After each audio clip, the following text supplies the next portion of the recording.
안녕하세요. 안녕하세요. 잘 지내셨나요? 네. 공부하시면서? 네. 네? 네. 오늘은 176쪽 등기 신청 절차 여기인 것 같아요. 아직 기초과정이니까 용어에 익숙해진다는 의미에서 공부하시면 될 것 같아요.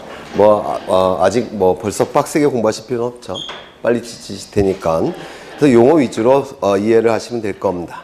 그래서 176쪽에 등기 신청 절차 여기부터 보실 건데요.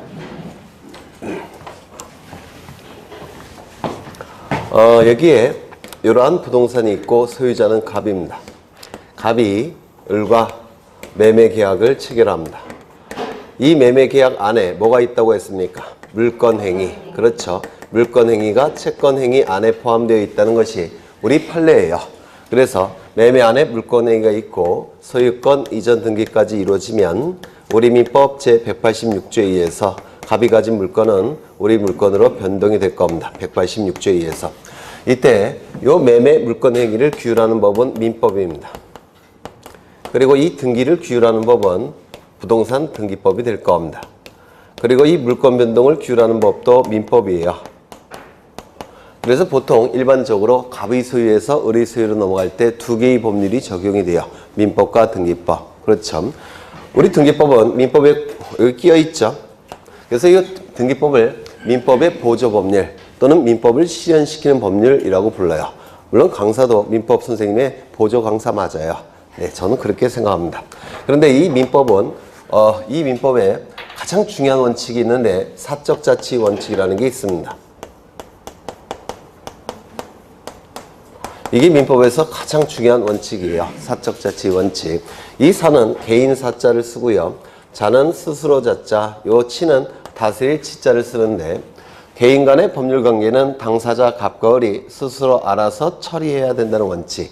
이를 사적 자치 원칙이라고 얘기합니다. 다시요. 개인의 법률 관계는 갑과 을 당사자가 스스로 알아서 처리해야 된다는 원칙. 이를 사적 자치 원칙이라고 얘기하는데 좀 더 쉽게 얘기하면 국가는 개입하지 말라는 겁니다.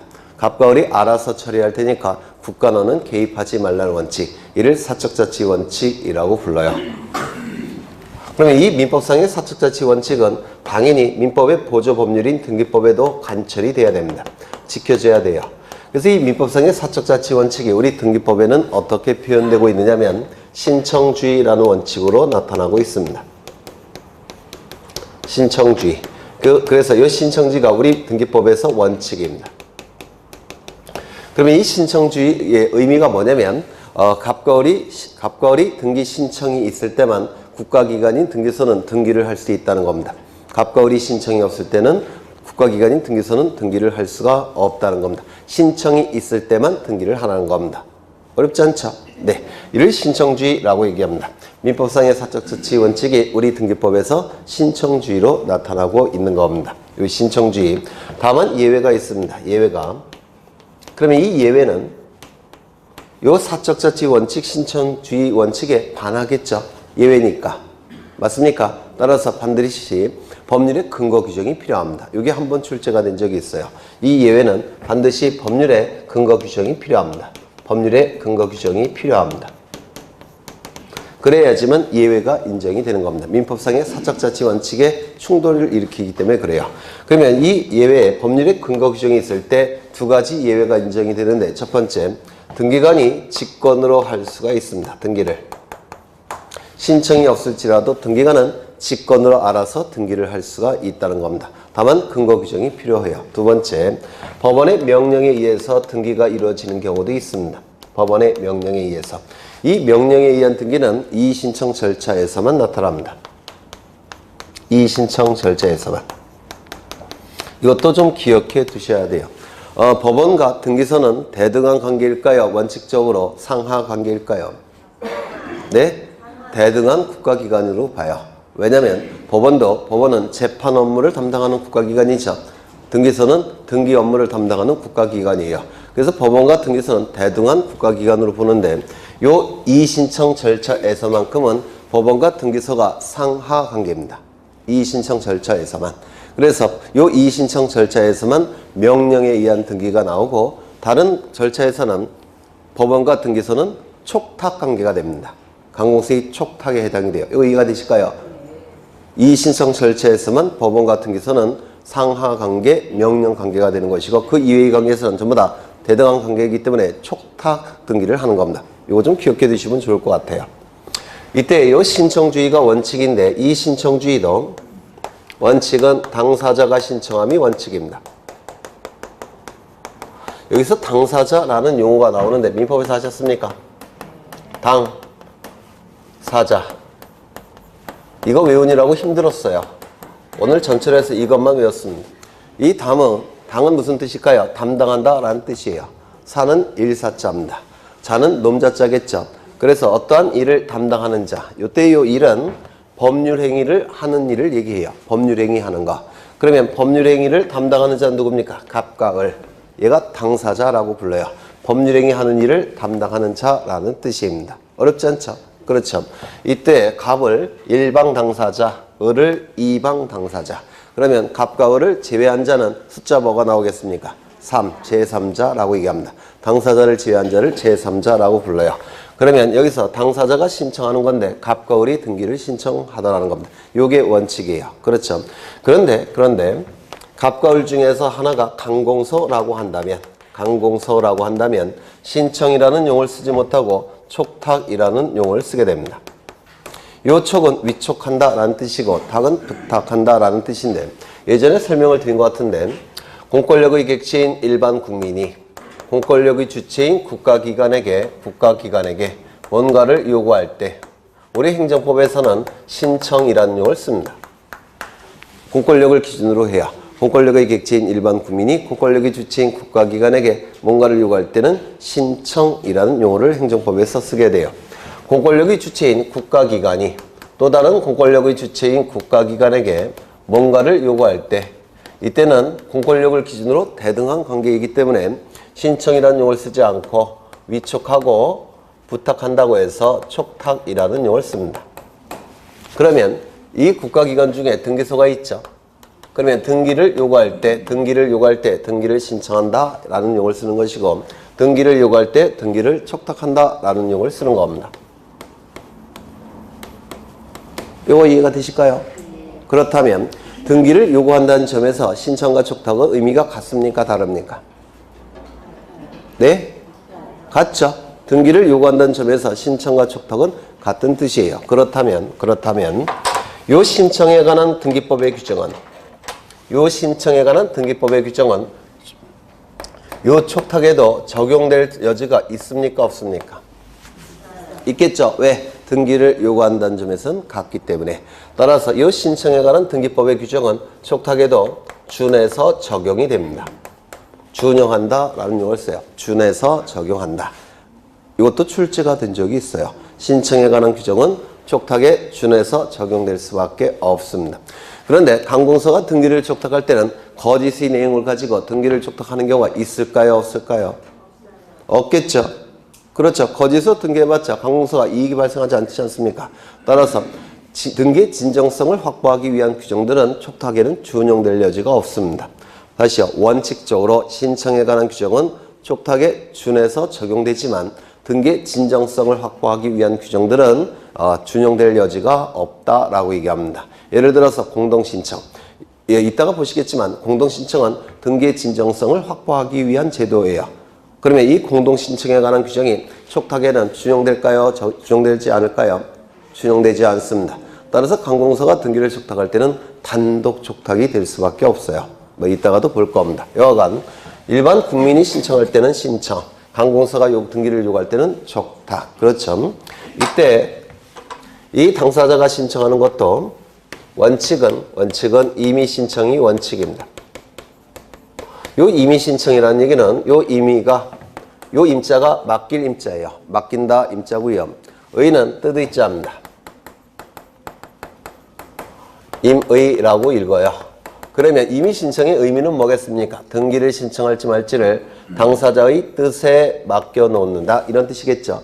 그래서 등기를 신청할지 말지를 당사자의 뜻에 맡겨놓은 신청, 이를 임의신청이라고 얘기합니다. 그 의미는 뭐냐면 등기 신청하고 싶을 때 신청하는 것이고 등기 신청하기 싫으면 안 해도 상관이 없다는 겁니다. 어디까지나 당사자의 자유의사에 달려있는 겁니다. 이를 임의신청이라고 불러요. 이 임의신청이 원칙이더라는 겁니다. 그런데 예외적으로 등기 신청 의무가 부과되어 있는 경우가 있습니다. 올해도 출제가 됐죠. 예외적으로 당사자에게 등기 신청할 의무를 부과하는 경우도 예외적으로 있다는 겁니다. 이 등기 신청 의무는 세 가지 법률에서 부과합니다. 첫 번째, 부동산 등기법. 이게 올해 출제가 됐습니다. 물론 다 출제가 예상되었던 지문이에요. 등기법에서 신청 의무를 부과하고 있고요. 두 번째, 부동산 등기 특별 조치법이라는 법이 있습니다. 지난 시간에 중간생략 등기 했습니까? 했죠. 중간생략 등기를 방지하기 위한 법이에요. 여기 부동산 등기 특별조치법. 그 다음에 세 번째, 명의신탁이라는 거 들어보셨습니까? 명의신탁. 명의를 믿고서 다 부탁하는 계약. 명의신탁 계약. 이 명의신탁 계약을 규율하는 법이 있는데 부동산 실권리자 명의등기에 관한 법률, 부실법이라고 부릅니다. 부동산 실권리자 명의등기에 관한 법률. 이 법은 민법에서 공부를 하실 거예요. 민사특별법에서. 이 세 개의 법률에서는 당사자에게 등기 신청 의무를 부과하는데 이 부동산 등기법은 표제부 등기는 소유권의 등기 명의인이 1월 이내에 등기를 신청해야만 됩니다. 1월 이내에 신청하지 아니할 때는 가태료를 부과하느냐. 가태료 부과 규정이 작년에 삭제가 됐어요. 그래서 작년에 삭제가 됐기 때문에 올해 출제가 된다고 예상을 했는데 출제가 됐습니다. 가태료부는 부과되지 않습니다. 그 다음에 부동산 등기 특별조치법에서는 소유권 보존 등기와 소유권 이전 등기는 일정한 경우 60일 이내에 등기를 신청해야만 됩니다. 신청하지 아니할 때는 가태료가 부과가 돼요. 그런데 이때의 소유권 이전 등기 요게 우리 등기법에서 난이도가 가장 높은 것 중에 하나입니다. 그래서 한 4월은 돼야지만 민법 지식이 어느 정도 쌓여야지만 이해를 하실 수가 있을 겁니다. 요거는 뭐 어렵지 않아요. 이거는 한 2월 달쯤에 할 테고 요거는 좀 난이도가 어렵기 때문에 4월 정도는 돼야지만 민법이 어느 정도 되셔야지만 이해를 하실 수가 있을 겁니다. 그리고 이 부실법은 우리 등기법에서는 출제되지 않습니다. 민법에서 출제가 될 거예요. 민법에서 공부를 하실 겁니다. 민사특별법이라는 부분에서 공부를 하실 거예요. 그래서 부동산 등기 신청 의무를 부과하는 법률, 이때 등기법에서 이 표제부 등기와 부동산 등기 특별조치법에서 보존 등기, 이전 등기에 대해서 등기 신청 의무가 부과되어 있습니다. 아직은 좀 어려우시니까 이거 이런 게 있다라고 생각하시면 돼요. 이런 게 있더라. 물론 책에도 있습니다. 그 다음에 임의신청이 원칙이라고 했는데 이 임의신청도 원칙은 공동신청이 원칙입니다. 이 공동신청은 등기 의무자와 등기 관리자가 등기를 공동으로 신청한다는 뜻이고 조금 이따 보실 겁니다.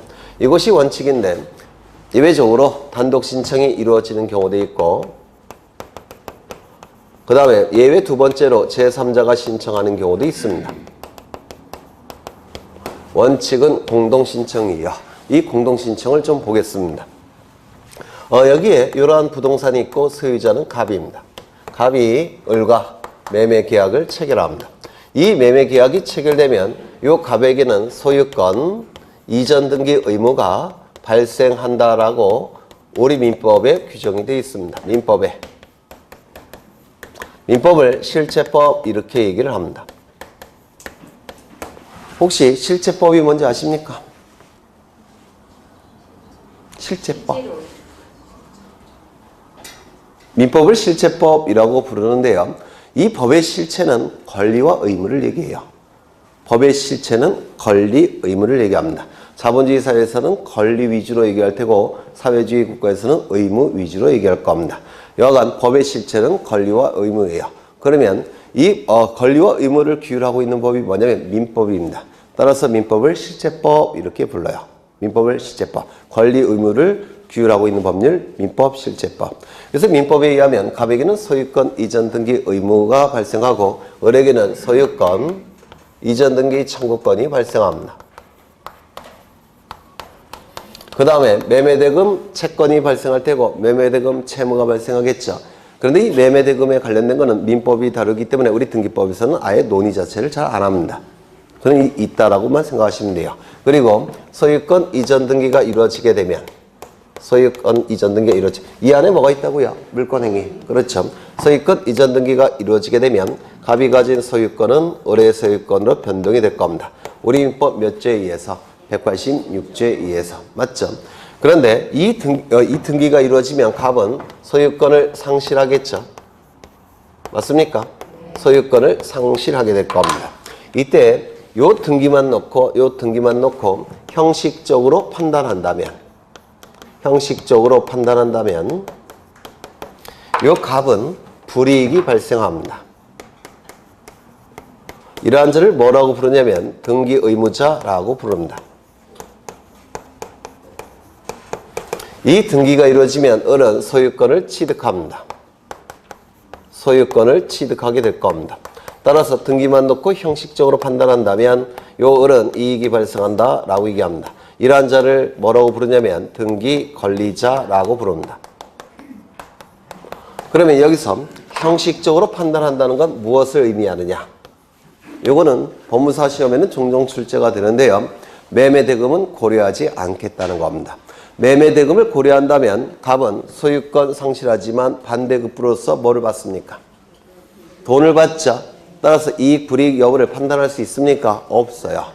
이익도 없고 불이익도 없는 겁니다. 왜? 대가관계에 있는 반대급부를 소유권만큼의 반대급부를 받으니까. 그 다음에 대금을 고려한다면 을은 이익이 발생합니까? 아니죠. 소유권을 취득하지만 그만큼 가치가 있는 돈을 지급했죠. 따라서 을에게도 이익 불이익 여부가 없어요. 그런데 이익 불이익 여부를 판단하고자 한다면 돈이 오고 가는 건 고려해서는 안 됩니다. 그래야지만 이익 불이익 여부를 판단할 수가 있게 됩니다. 이걸 뭐라고 부르냐면 형식적으로 판단한다 이렇게 얘기합니다. 돈이 오고 가는 것은 고려하지 않고 등기부만 놓고 형식적으로 판단할 때 갑은 등기부상 어떻게 됩니까? 등기부상. 등기부 이렇게 보시면 1번 소유권 여기다 그리면 안 되는데 소유권 보전 갑 2번 소유권 이전 을. 그럼 등기부상 요것만 놓고 판단한다면 갑의 소유권에서 을의 소유권으로 넘어갔죠. 따라서 등기부 하나만 놓고 판단한다면 즉 대금을 고려하지 않는다면 등기부상 갑은 소유권 상실하니까 이 불이익이 발생하는 자, 을은 소유권 취득하는 거니까 이익이 발생하는 자 이렇게 볼 수가 있다는 겁니다. 돈이 오고 가는 건 아예 고려하지 않습니다. 그것은 민법에서 다루는 부분이에요. 돈이 오고 가는 것은. 요거 이해가 되실까요? 네. 돈이 오고 가는 것을 고려하지 않는다는 거. 이를 등기만 놓고 형식적으로 판단한다. 이렇게 얘기를 합니다. 이때 이 등기를 규율하는 법은 무슨 법이겠습니까? 이 등기를 규율하는 법은 무슨 법이에요? 매매를 규율하는 법은 민법이라고 했죠. 등기를 규율하는 법은 뭐가 됩니까? 등기법이 되겠죠. 뭐 어렵지 않은데. 어려우셔요? 등기를 규율하는 법은 등기법입니다. 부동산 등기법. 우리 부동산 등기법은 등기 절차를 규율하는 법이라서 절차법이라고 부릅니다. 그러면 이제 표가 만들어집니다. 표가 어떻게 만들어지느냐면 이렇게 만들어집니다.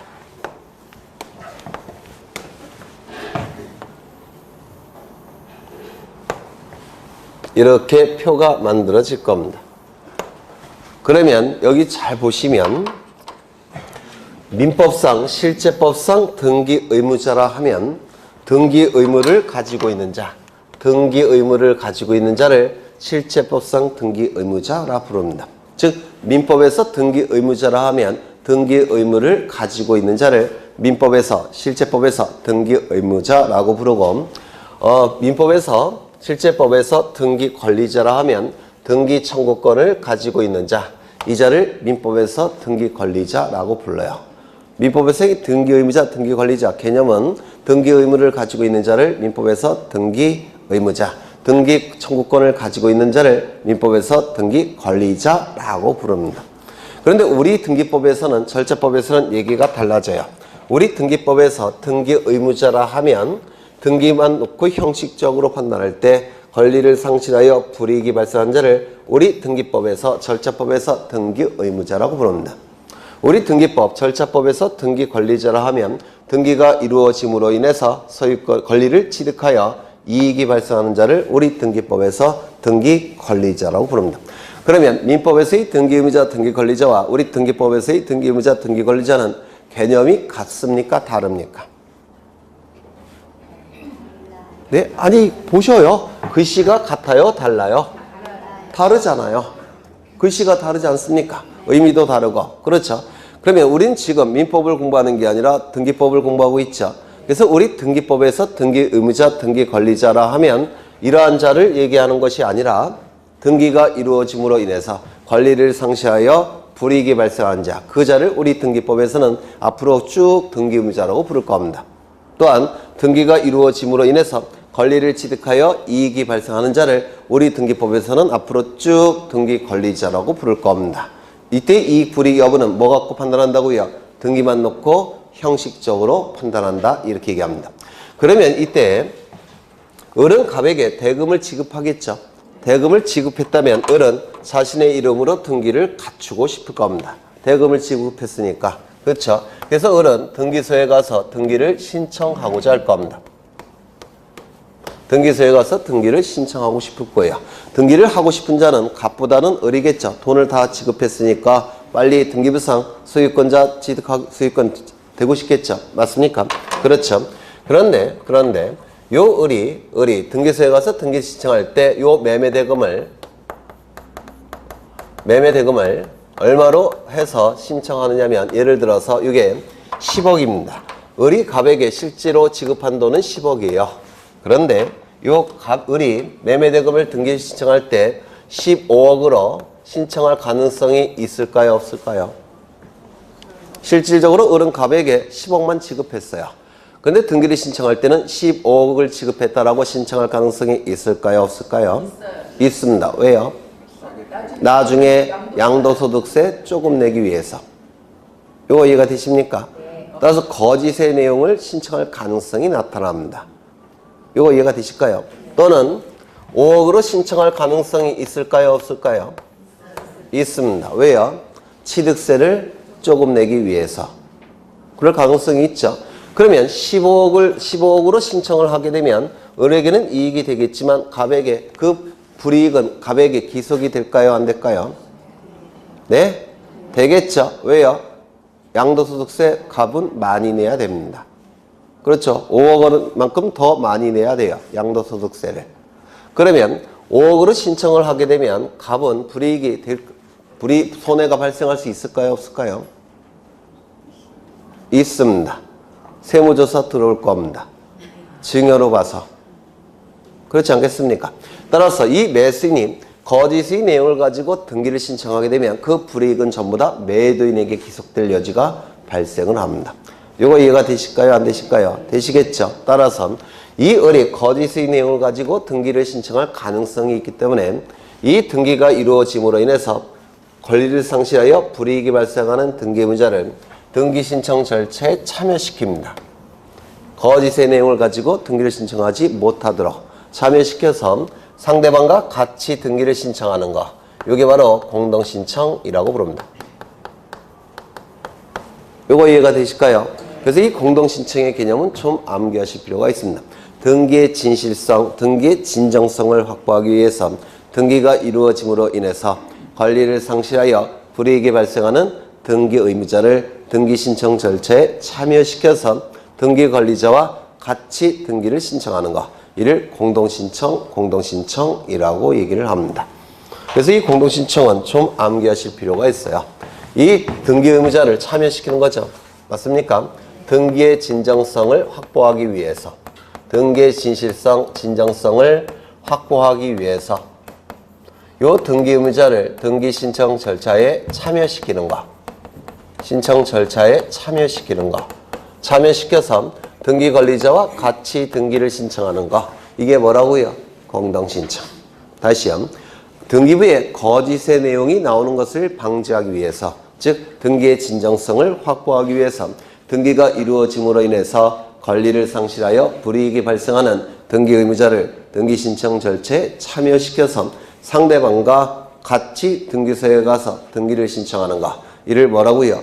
공동신청이라고 얘기하고 우리 부동산 등기법은 공동신청을 원칙으로 삼고 있습니다. 왜? 거짓의 내용이 등기부를 통해서 공시되는 것을 방지해야 되기 때문에 그렇습니다. 요거 이해가 되실까요? 그렇죠. 그렇다면 등기 의무자가 애당초 존재하지 않는다면 공동신청할 수 있을까요? 없을까요? 없습니다. 참여시키고 싶어도 참여시킬 수 없죠. 등기 의무자가 존재하지 않는 경우. 두 번째, 등기 진정성이, 등기 진실성이 다른 방법에 의해서 이미 확보가 된 상태라고 한다면, 등기의 진정성이 다른 제도에 의해서 이미 확보가 됐다면 구태여 등기 의무자를 참여시킬 필요가 있을까요? 없을까요? 없습니다. 이때는 단독 신청입니다. 다음 중 단독 신청에 의한 등기는 이런 문제가 자주 출제가 돼요. 그런데 단독 신청에 의한 등기가 수십 개가 넘습니다. 30개 정도가 돼요. 그걸 우리가 다 외울 수는 없습니다. 그렇죠? 그래서 요거 단독 신청에 의한 등기는 이렇게 출제가 됐을 때 그 암기해서 푸는 게 아니라 요 두 가지 기준을 가지고 골라내는 겁니다. 두 가지 기준을 가지고 등기 의무자가 없구나, 등기의 진정성이 다른 방법에 의해서 확보가 됐구나, 요거 가지고 답을 골라내시는 거예요. 아직은 뭐 힘들겠지만 이제 등기법 지식이 쌓여지면서 이런 건 굉장히 쉬운 문제로 바뀌게 돼요. 등기 의무자가 없는 대표적인 게 뭐가 있냐면 상속 등기. 이따가 보실 겁니다. 등기 의무자가 없습니다. 합병 등기.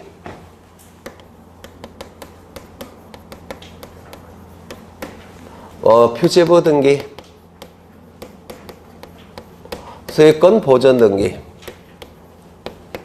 이런 등기들은 다 등기 의무자가 존재하지 않습니다. 등기명인 표시 변경 등기.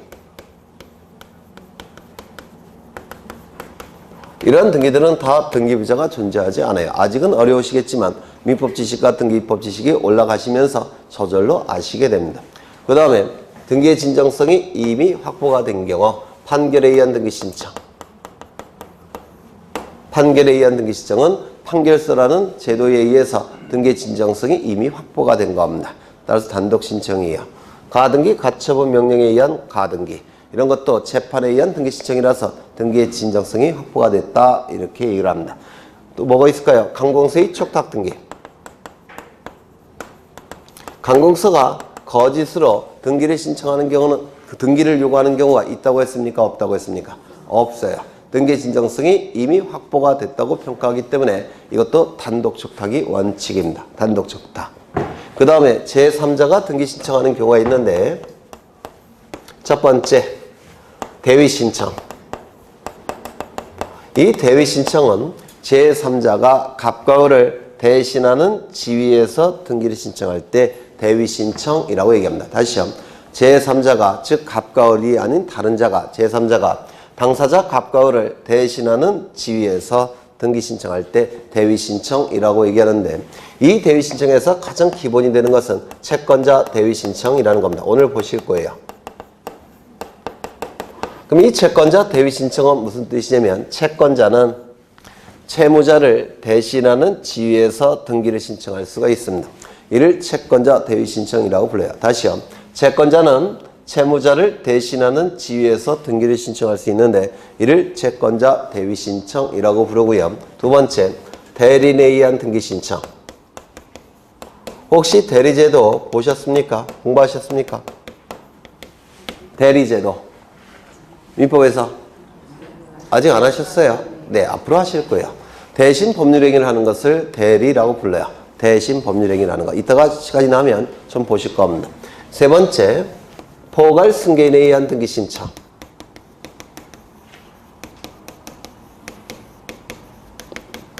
또는 상속인에 의한 등기 신청, 이렇게도 부릅니다. 이런 것들은 제3자가 신청하는 경우에요. 이따가 다 하나씩 보실 거예요. 하나씩. 그래서 전체적인 신청에 관한 내용을 보신 거예요. 전체적인 신청. 뭐 이거는 요것만 쓸 건 아니고 앞으로 계속 반복해서 쓸 겁니다. 익숙해질 때까지. 그러면 이제 책을 통해서 몇 가지 좀 보겠습니다. 용어 위주로 생각하시면 돼요. 아직 이런 거 익숙해질 단계는 아니죠. 아직 민법도 안 돼 있으니까. 그렇죠. 176쪽을 보시면 등기 신청 절차 나와 있는데, 거기 맨 앞에 신청주의라는 용어 보이십니까? 신청주의. 민법상의 사적 자치 원칙이 우리 등기법에서는 뭘로 나타난다고요? 신청주의. 그렇죠. 신청이 있을 때만 등기소는 등기할 수 있는 것이고 신청이 없을 때는 등기소는 등기할 수가 없습니다. 이를 신청주의라고 얘기를 했습니다. 그리고 이 신청주의도 원칙은 당사자가 신청함이 원칙이죠. 맞습니까? 다만 당사자 일방이 강공서일 때는 촉탁이라는 용어를 썼습니다. 그렇죠. 당사자가 신청함이 원칙인데 그것도 이미 신청이 원칙이라고 했죠. 등기를 신청할지 말지를 당사자의 뜻에 맡겨놓은 신청. 이를 임의 신청이라고 얘기합니다. 등기 신청하고 싶으면 신청하는 것이고 등기 신청하기 싫으면 등기 신청할 필요가 없습니다. 이를 임의 신청이라고 불렀고요. 등기 진정성을 확보하기 위해서 등기부에 거짓의 내용이 기록되는 것을 방지하기 위해서 등기가 이루어짐으로 인해서 권리를 상실하여 불이익이 발생하는 등기 의무자를 등기 신청 절차에 참여시켜서 상대방과 같이 신청하는 거, 이게 뭐라고요? 공동신청. 공동신청이 원칙이라고 말씀을 드렸습니다.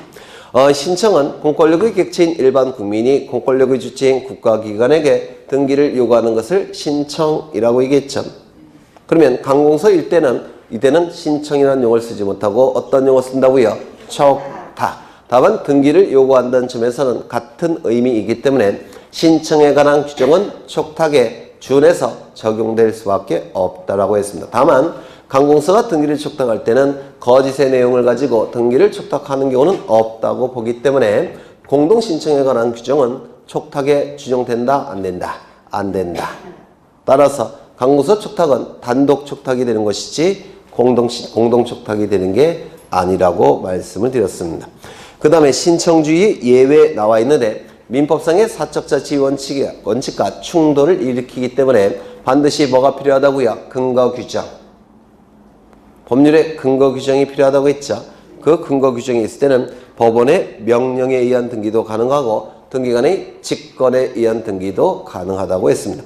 이 명령에 의한 등기는 어느 절차에서만 나타난다고요? 이 신청 절차에서만 나타납니다. 이 신청 절차에서만. 그건 나중에 보시게 될 거예요. 그 다음에 원칙은 뭐라고 했습니까? 저기에 신청주의가 어디 있죠? 네, 요거. 이미 신청이 원칙이지만 당사자에게 등기 신청 의무를 부과하는 경우가 있다고 했죠. 첫 번째 부동산 등기법에서 표제부 등기는 당사자가 1월 이내에 사실 발생일로부터 1월 이내에 신청할 의무가 있고 신청하지 아니할 때 과태료 부과한다 안 한다? 안 한다. 그렇죠. 두 번째 부동산 등기 특별조치법에서 소유권 보전 등기와 소유권 이전 등기는 일정한 경우 60일 이내에 등기를 신청해야만 됩니다. 그런데 신청하지 않게 되면 과태료 부과한다고 했죠.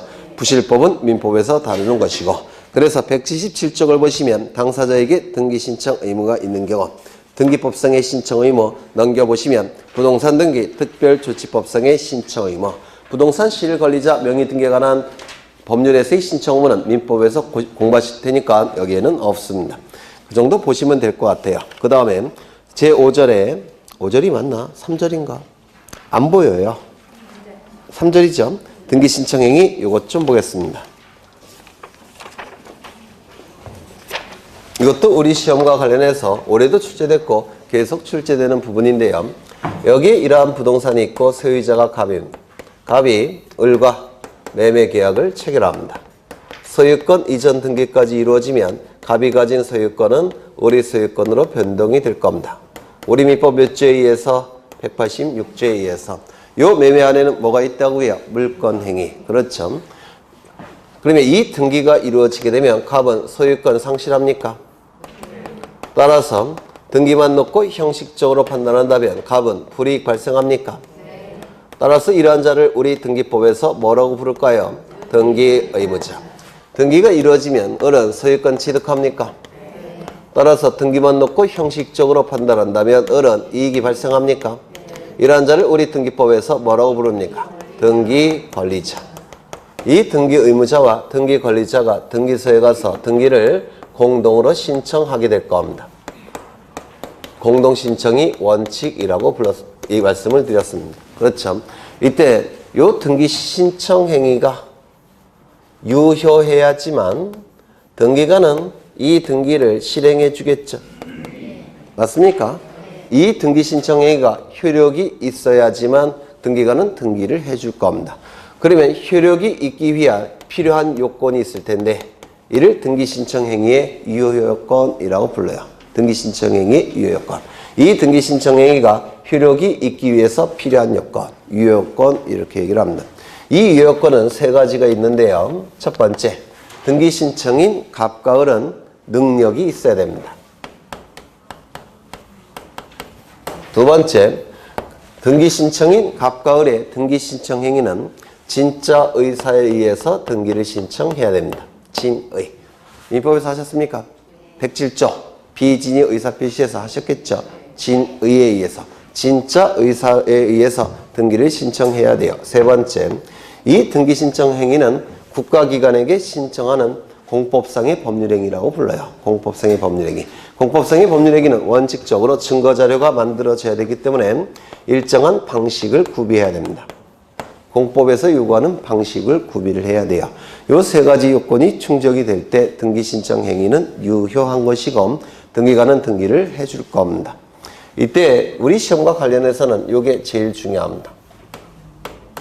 요 능력은 우리 민법에서 세 가지 종류가 있는데 첫 번째 뭐가 있을까요? 아니에요. 권리 능력부터 시작하는 겁니다. 두 번째는 의사 능력. 세 번째는 행위 능력.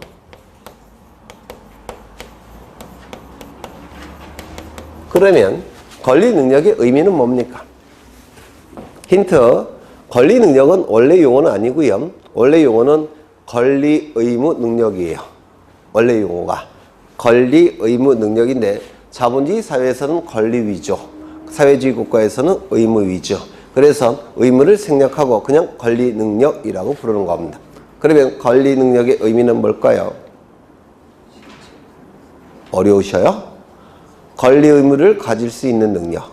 그거 아닐까요?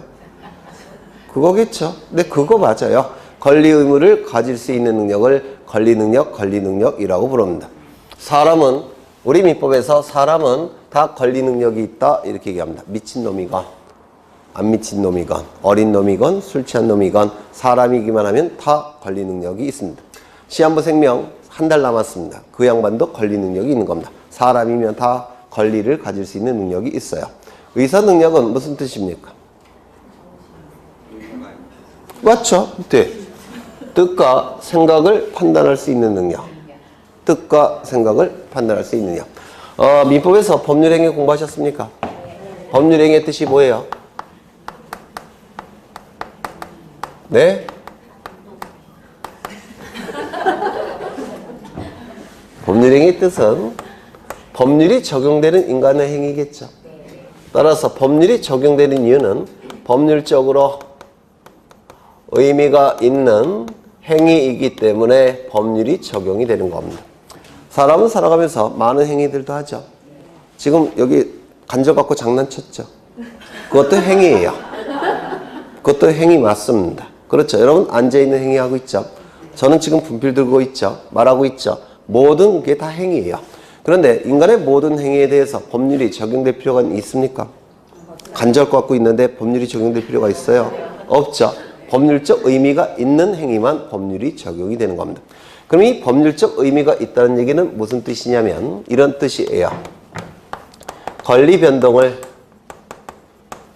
일으키는 뜻과 생각이 표시된 거.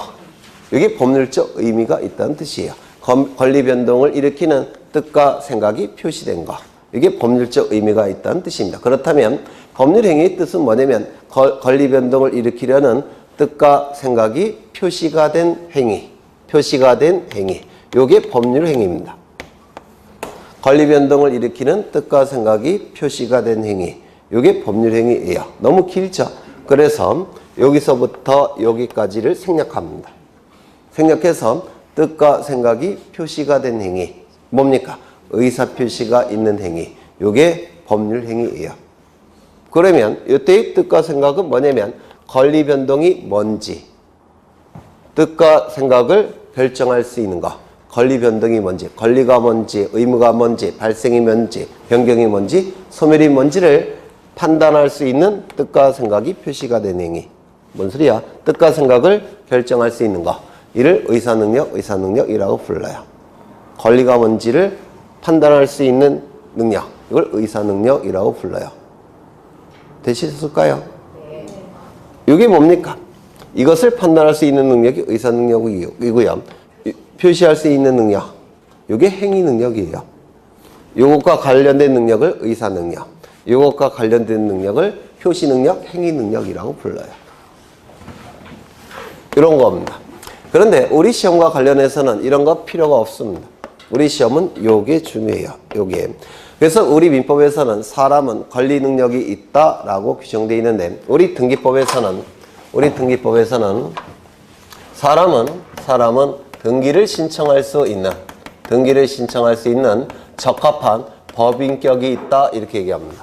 민법에서는 사람은 권리 능력이 있다라고 되어 있지만 우리 등기법에서 사람은 등기를 신청할 수 있는 적합한 법인격이 있다 이렇게 얘기를 합니다. 또는 우리 등기법에서 사람은 등기 명의인은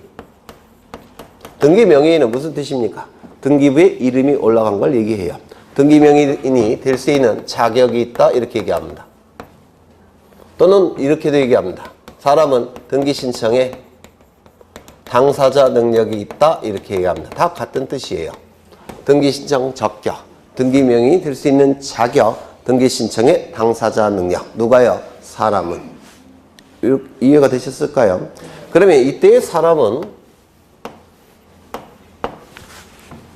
두 가지 종류의 사람이 있는데 누가 있을까요?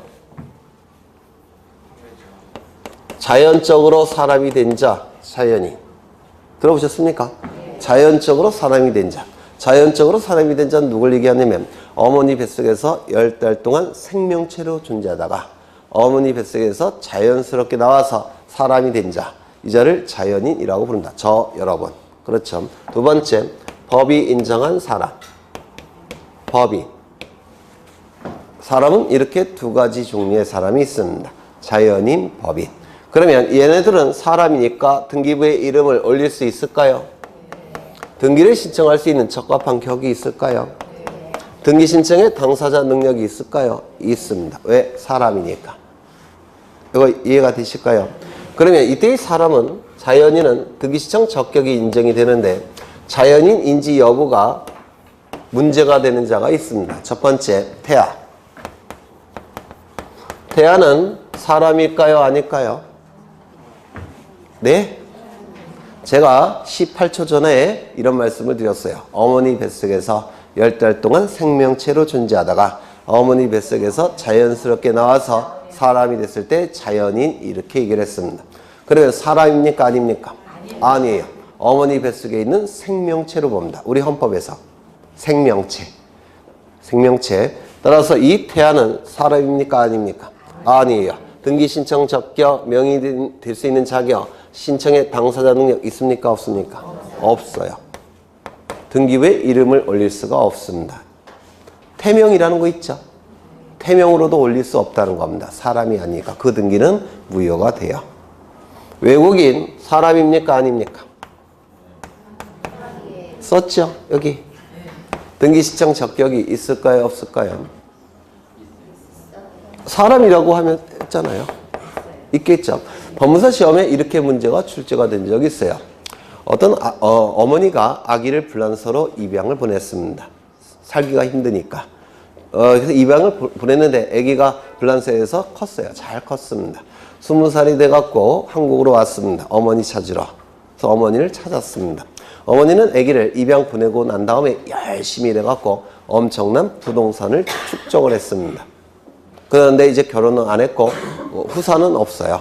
결혼 안 해서 이제 아기는 없는데 근데 어머니가 죽을 병을 걸렸습니다. 유일한 핏줄은 입양 보냈던 친구예요. 그 친구의 국적은 뭘까요? 불란서. 맞습니까? 이름이 뭐냐면 디르겐.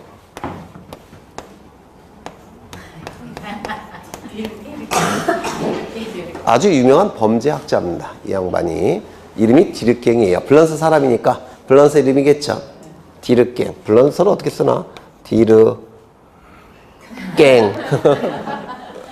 이렇게 쓸 겁니다. 그러면 외국인인데 상속 등기할 수 있을까요? 없을까요? 있습니다. 왜? 사람이니까. 그러면 상속 등기할 때 상속으로 인한 소유권 이전 등기할 텐데 이 단어를 쓸까요? 이 단어를 쓸까요? 한글로 쓸까요? 원어로 쓸까요? 한글로 씁니다. 이유는 원어로 쓰게 되면 공식 기능이 없게 됩니다. 이거 이해가 되실까요? 그래서 반드시 우리나라 철자로 써야 됩니다. 이런 건 다 출제 예상 지문들이에요. 반드시 원어로 써야 됩니다. 국적과 이름을 원어로 아니 뭔 소리야? 한국말로 써야 됩니다. 한국말로. 그렇죠? 네. 여하간 외국인도 등기 신청 적격이 있다 이렇게 얘기합니다. 법인에는 누가 있느냐면 사람이 단체를 형성해서 단체에게 법이 인정한 사람이 있습니다. 사단법인이라고 불러요. 두 번째, 재산이 단체를 형성해서 단체에게 법이 인정한 사람도 있습니다. 재단법인이라고 불릅니다. 그럼 사단법인의 구성원은 누굴까요? 사람이 단체를 형성해서 단체에게 법이 사람으로 인정했습니다. 그럼 이 단체의 구성원은 누굽니까? 사람. 재산이 단체를 형성해서 단체에게 법이 사람으로 인정했습니다. 그럼 이 단체의 구성원은 뭐겠습니까? 재산. 이렇게 달라지게 돼요. 그래서 우리 민법에서 법인은 둘로 나눠지는데요. 이 법인에 해당되는 자가 뭐가 있냐면 국가, 지방자치단체. 국가나 지방자치단체는 우리 헌법이론상 법인입니다. 국가법인, 지방자치단체 법인이에요. 헌법이론상. 그렇다면 국가나 지방자치단체는 등기부에 이름이 올라갈 수 있을까요? 없을까요? 있습니다. 대한민국이라는 이름이 등기부에 올라갈 수도 있고 여긴 철산 동인가요? 여기 어느 시 소속인가요? 강명시라는 지방자치단체가 등기부에 올라갈 수도 있습니다. 왜? 법인으로 보기 때문에 그래요. 국가법인, 지방자치단체법인. 강명시라는 이름이 등기부에 올라갈 수가 있게 됩니다. 그 다음에 이 법인을 달리 표현하면 어떻게도 표현할 수가 있냐면 법인은 권리 능력이 있습니까? 없습니까? 있죠. 그래서 법인을 권리 능력이 있는 사람의 단체, 재산의 단체 이렇게도 표현합니다. 법인과 사단법인, 재단법인을 권리 능력 있는 사단, 권리 능력 있는 재단 같은 뜻이에요. 이게 사단법인 뭐라고 부른다고요? 권리 능력 있는 사단. 재단법인을요? 권리 능력 있는 재단 이렇게도 부릅니다. 같은 뜻입니다. 그러면 이런 단체가 있는데 권리 능력이 없는 사람의 단체, 재산의 단체.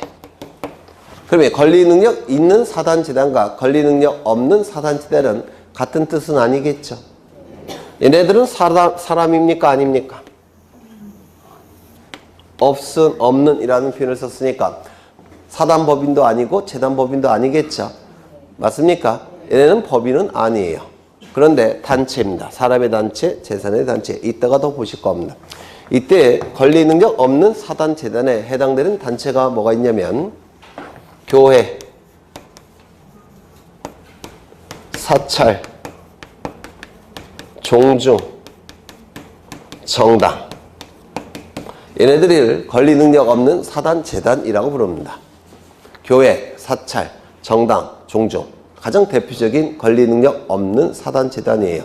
그런데 얘네는 권리 능력 없는 사단 재단이니까 권리 능력이 없다라고 했죠. 그러면 법인입니까? 아닙니까? 법인이 아니에요. 사람이 아니라고 한다면 등기신청 적격, 등기명의 될 수 있는 자격, 등기신청의 당사자 능력을 이론상 인정할 수 없겠죠. 사람이 아니니까. 이해가 되실까요? 그렇죠. 그런데 문제가 뭐냐면 얘네들은 엄청난 부동산을 가지고 있는 단체입니다. 교회, 도시의 목 좋은 데는 다 교회 건물 들어서 있죠. 요즘은 또 엄청 크죠. 그 교회 건물만 해도 몇백억, 몇천억 될 거예요. 사찰. 시골에 경치 좋은 데는 다 사찰 들어가 있죠. 종종. 전라도 경상도 비옥한 토지의 상당 부분은 다 종중 소유예요. 정당. 짜증나니까 생략. 그래서 공통점은 뭡니까? 엄청난 부동산을 가지고 있습니다. 그러면 사람이 아니어서 등기부에 이름을 올릴 수 없다고 한다면 얘네는 어떻게 할 수밖에 없을까요?